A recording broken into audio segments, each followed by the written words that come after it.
Versailles au service du pouvoir. Au début du XVIIe siècle, le site de Versailles est un marécage. On y retrouve un pavillon de chasse utilisé par Louis XIII, car les alentours très boisés sont favorables à ce sport favori des rois Bourbons.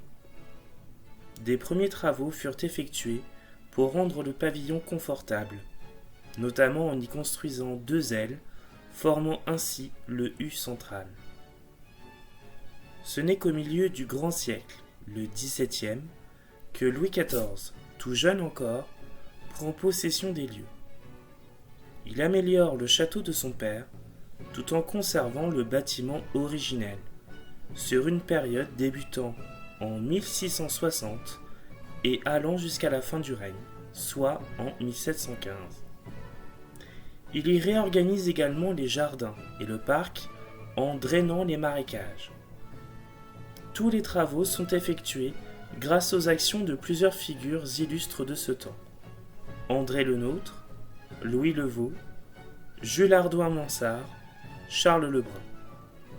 Vous pourrez découvrir les différentes transformations du château à travers une vidéo réalisée par le domaine de Versailles dans le cours via un QR code. Mais alors comment sont organisés le château et ses environs immédiats ?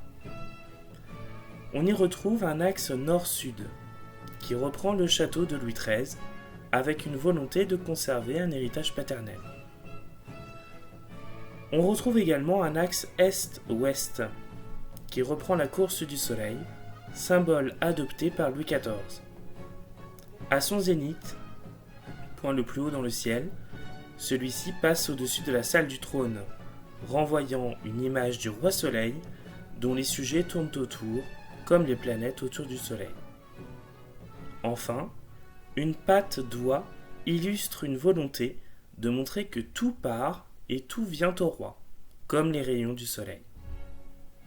Les jardins, quant à eux, sont analysés aujourd'hui comme à la française, c'est-à-dire une nature domestiquée, assujettie au bon vouloir du roi. Pendant toute la durée des travaux, le roi se déplace et n'occupe pas un mais plusieurs palais, afin d'être vu de ses sujets. On parle alors d'une cour itinérante.